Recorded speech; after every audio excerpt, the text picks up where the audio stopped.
Welcome back to the All We Do Is Talk podcast. We are here for NBA award predictions. Time to see the next generation, future generation of the NBA superstars. I'm here with Isaiah Harris, ready for an exciting basketball season. How you doing, buddy? Let's get it. Awards. We got Coach of the Year, Most Improved, Sixth Man of the Year, Rookie of the Year, DPOY, MVP. So let's start with the one that really doesn't matter because these are professional players. Coach of the Year. Who you got? For number one, for Coach of the Year, for me, I'm going to go with Ty Lue for the LA Clippers as the Coach of the Year. Obviously, I think he'll get a little bump from the Clippers not making the playoffs last year, getting bounced in the play-in tournament. He'll get Kawhi back. They have the deepest roster in the NBA. I've got a newfound respect for Tyronn Lue as a head coach. He has a really, really good offensive scheme. He knows how to get guys to put points on the board. You saw it in Cleveland when he helped LeBron win the title. I think you'll see it here for the LA Clippers. Ty Lue, Coach of the Year. And first runner-up, first runner-up will be Willie Green, head coach of the New Orleans Pelicans. I think he did a really good job last year. Pelicans gave the Suns a real good fight. He's getting Zion Williamson back. I think the Pelicans will be a solid playoff team. They shouldn't get out of the play-in tournament into the playoffs. And I think if they ascend higher than that because of better than expected season, Willie Green could definitely be in the running for Coach of the Year. Well, yeah. So you've got to. I had Ty Lue as one of my dark horses, so I'm going to leave my homerism because I might have another name written next to him. But we're gonna leave that alone. But my actual pick, break it up. My actual pick is gonna be Chris Finch, who is the head coach for the Minnesota Timberwolves.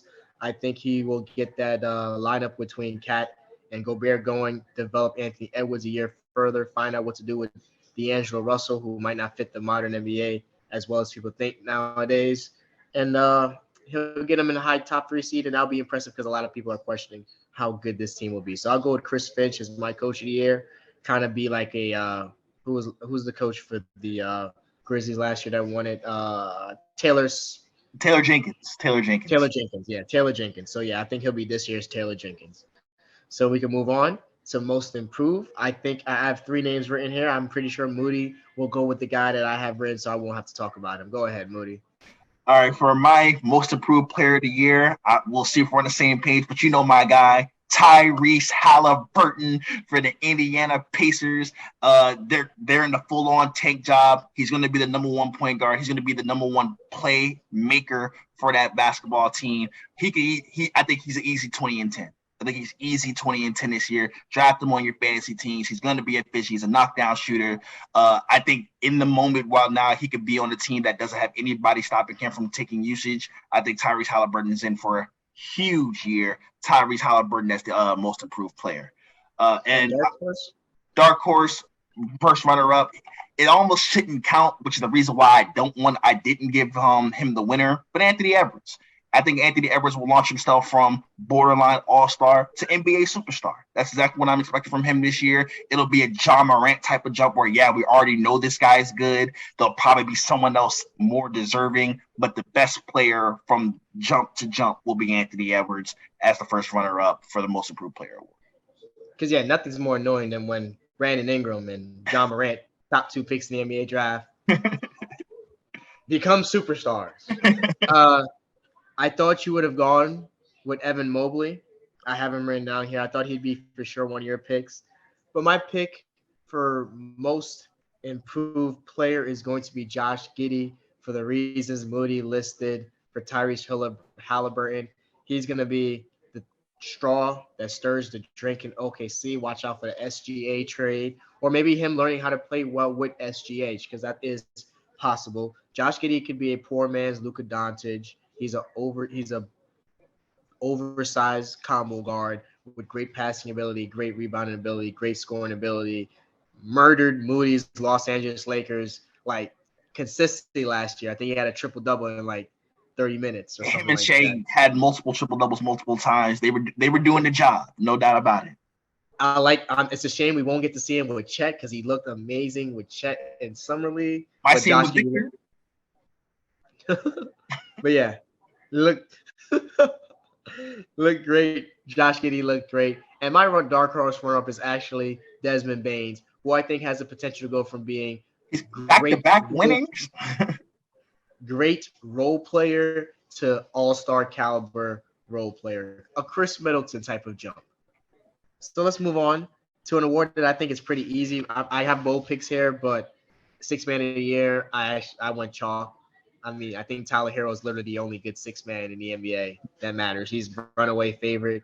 But my dark horse is Bones Highland for the Denver Broncos. Because I think that team's, like we said in our previous videos, I believe that team's going to be a one seed. And usually with one seeds, you get a couple guys winning a couple awards. So Tyler Hero as the chalk, put your money in. That's pretty chalk. And then Bones Highland for being my dark horse. We're on the same page with Bones Highland. Bones Highland was my first runner-up for the Six Man of the Year award. He's going to have an outstanding season. I think, especially early as they ease Jamal Murray back into the lineup, Bones Highland will get a little bit more usage. He's really good with Nikola Jokic. That was shown last year. I think he'll have a big year. My number one guy will be the other six man who got a $140 million extension. That is Mr. Jordan Poole, who I expect to have a big season. He got paid. Wiggins got paid. They're going to get those guys to basketball, especially with the Warriors veterans taking the year less seriously. I think he might start too many games. I think he might start. That's what killed him last year. But hopefully Steph and Clay and those guys usually play. When those guys are out there, they usually play. So you hope that those guys, huh? Klay Thompson don't usually play no more. That was old Klay Thompson. This is new Klay. The new Klay Thompson actually don't play that much. But I get what you're saying. But yeah, I think he's a great chance to get it. But unfortunately, I just think that like he might become the starting point guard and Steph Curry moved to the bench. Don't be shocked. Like he might play himself into most improved MVP. No. Let's not get too far ahead of ourselves. But yeah, okay, we got. It's a strong three there. A two-headed horse between Hero and Poole, with Bones Highland looking to make a jump. Rookie of the year, I would have gone with Chet Holmgren, but he is not playing. So I'm gonna go with my second favorite player in this draft, Jaden Ivey. So I get him to redeem the Detroit Pistons of Cade getting robbed last year for him getting it this year. And my dark horse is Banchero. I think rookie of the year is pretty chalk. Top guys usually end up getting it with chances to play. Yeah, Banchero will be my first runner-up. I think he's going to have a really big season in Orlando. Number one overall pick. He's their only real wing scorer type, so he could easily step right in, be 18 to 20 points a game. Efficiency probably won't be too great, but he's going to be really good in his zone, in isolation. That'll impress the voters, especially with some of the numbers he'll be able to put up. But my winner is going to be from the Sacramento Queens, Keegan Murray. Wing for the Sacramento Kings. He had an awesome summer league, awesome preseason. He's shown the ability to score all three levels. The Kings don't really have anyone who I think is going to take minutes away from him. I expect we'll be seeing a Harrison Barnes trade in the future to open up even more minutes for Keegan Murray. Keegan Murray is a really good player. I think Sacramento hit on one here. He's already he's got some experience. He wasn't a one and done, so he's a guy who knows how to play at a higher level. I think he'll be able to step right in with a shorter learning curve and put up some points. So yeah, rookie of the year. I think Keegan Murray will have a big season for the Sacramento Kings. Oh, just here disappointingly watching the LA Chargers go for another fourth down. Where they just throw an isolation route and tell their player to go be better. They go for so many fourth downs, you would think they'd actually like them all the time. Drop a real play that actually works. They actually we'll get to that later for football. Yeah, so let's move on to DPOY and MVP. Those are the next two awards, the big ones. I've got some homer picks, but for DPOY, I think I'm gonna go with Ben Simmons making a comeback and letting people know who he was. When last seen, this was the second best defensive player in the league, possibly the best defender because he could do some wing defending and he could guard from the paint. I think that's what he's about to become. What Moody said he's always supposed to be, oversized Draymond Green. And we didn't draft him with the number one overall pick, so what we're looking for that's exactly what we're looking for. And my dark horse is another former Nets, Jared Allen. I think he got snubbed of it last year. He didn't get many votes. He's the new Rudy Gobert, but I think he'll be better offensively. That's all I gotta say. And he'll be more relied upon defensively now that Rudy Gobert is no longer playing in Utah. So him and his buddy Evan Mobley will be a headache for people, but I'm gonna give it to Allen, who's the the savvy veteran, a little bit more developed. Yeah, my first runner-up is going to be easy. Giannis. Giannis is always going to be in the top 3 conversation for DPOY. With the Chris Middleton injury, he'll take even more responsibility as a wing defender, MVP too, as a rim protector. No, I actually did. He's not in that, but of course, I had to give him a award. Giannis not going to play NBA season and not be up for no awards. So that's just not how the world works. So I expect Giannis to be right there in it. That's my first runner-up. But me and Isaiah are in slight agreement. My DPOY, Jarrett Allen. I definitely think Jarrett Allen, Cleveland ascends, and as they show the ability to still be a good defense despite a poor defensive backcourt, he'll be the catalyst of that. He just has to stay on the floor and be healthy. When he's out there, he's one of the 2 or 3 best rim protectors in the league. He's got enough feet and perimeter skill to be able to switch and defend out, play out on the pick and rolls. But obviously his game comes with dynamic rim protection. He's one of the very best in the game. You can get a full season of health out of him. Cleveland has a good season. Jarrett Allen should definitely be getting more respect. I agree with you, Isaiah. He did not get enough respect for what he did for that Cleveland defense last year. All right. MVP. I've got some bold MVP choices here. Starting with my dark horse, because somehow my pick is an even more bolder take than my dark horse. Mr. Kyrie, Uncle Drew Irving. This is my hot take of the year. This is the year that Kyrie Irving ascends past Kevin Durant on the rankings of NBA players. I think Kyrie Irving is luckily chasing a contract, so he's going to be on his P's and Q's, in my opinion. And I also believe he's entering his physical peak while Kevin Durant's leaving it. So I think this is possibly another 50, 40, 90 season for Kyrie Irving, possibly on 25 to 30 points per game. And if the Nets are a 1-2 seed when Kyrie Irving is 50, 40, 90, averaging 25, 26, 27 points, leading the team, probably playing more games than Kevin Durant because he's younger. If he stays healthy, knock on wood, I can see him getting some MVP considerations. That's the ladder to that. But my bold take is, for the first time since the late 80s, I've got Nikola Jokic winning 3 consecutive MVPs. If they finish as the 1 seed that I think they can be this year, he'll still be putting up crazy, ridiculous, best offensive season of all time numbers.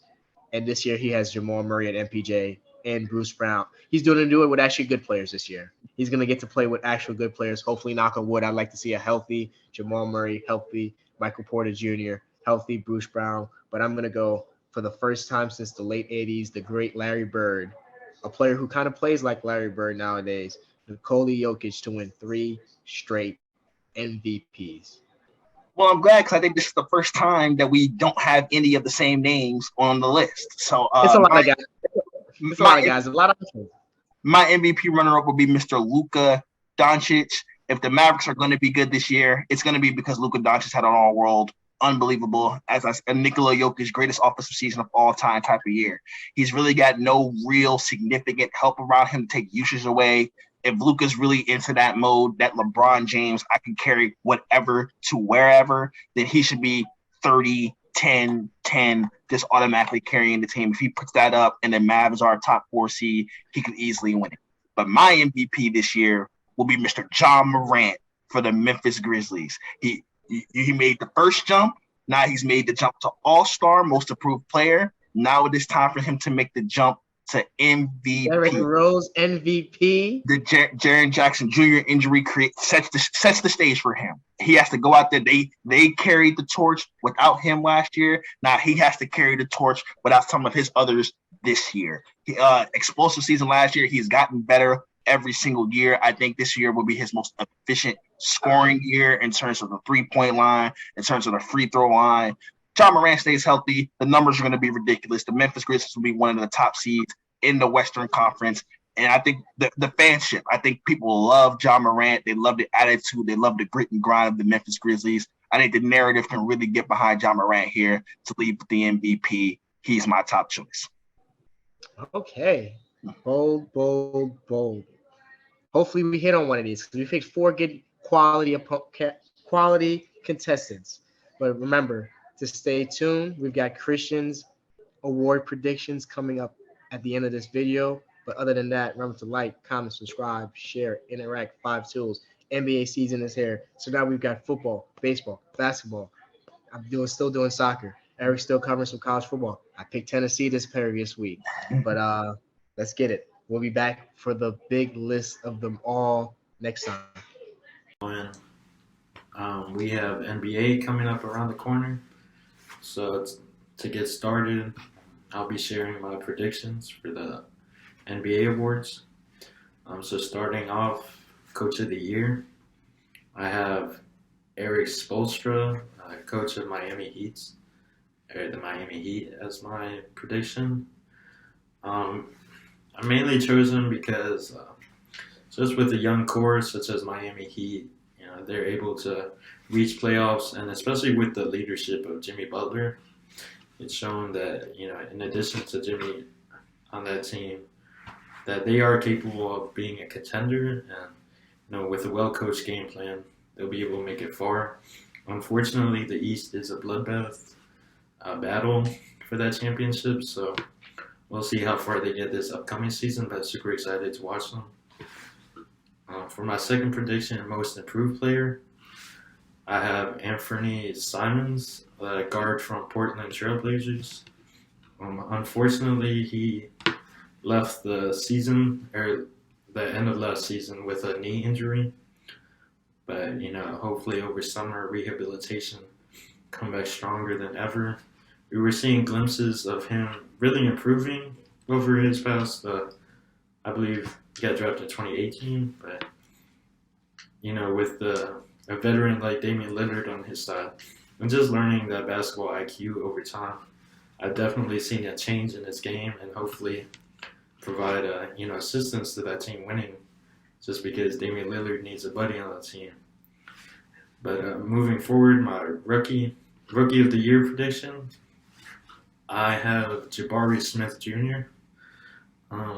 The reason why I chose this is because I believe just being on the Houston Rockets, it's kind of obvious they're not the best team in the West, but having a young team will give him a bigger role where he'd be able to really show off his skills and be able to be the man they need defensive-wise, just because he's more of a tall, lengthy individual, as opposed to Paolo Banchero, who in Orlando he'll still have a role, but I believe Jabari would be more relied on in Houston, as they're still a young team, or they have a lot of young pieces that they rely on more and are still developing.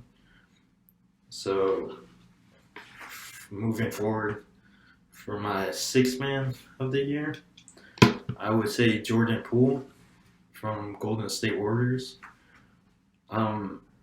In regards to most recent news, him getting punched from Draymond, I really think this is just really a motivational stunt called Draymond Michael Jordan to Steve Kerr, I guess. But, over the past year or two, we've seen Jordan Poole, come straight out of G League, improving his game nonstop. So I'm excited to see him come off the bench, especially after winning the championship. See how helpful he can be by not only, creating points and assists, but making his teammates around him better. But other than my sixth man, moving forward, my defensive player of the year, I have to say the one and only Greek Freak, Milwaukee Bucks. Year after year, we've been seeing him improve tremendously. Right when we think he can't get any better, he's just amazing in the paint. No balls can get past him. And starting to protect in the perimeter, especially with his length. So I'm super excited to see how he is. We're seeing that centers can't stop him, especially 2-3 guards in the paint. They're nothing to him. They're just small cones. So we'll see how he is for the Bucks moving forward. And for my last award, the MVP, I have Mr. Joel the Process Embiid Past 2 years, we've seen Nikola Jokic steal it. Obviously, Joel Embiid has a history of injuries, but I'm super excited to see now that there are more role players in Sixers, such as James Harden and Tyrese Maxey, that Joel Embiid won't be having the ball as much, or even being the role player for Sixers. He'll be be able to fulfill that center duty that he's always done, just really taking over the game and just giving opportunities for his teammates around him, so such as Harden or Tyrese Maxey. Anyone who's open, he's been able to set screens as well with Harden, so it seems like he has an amazing duo already. So I'm super excited to see him this upcoming season. I'll see how these predictions go.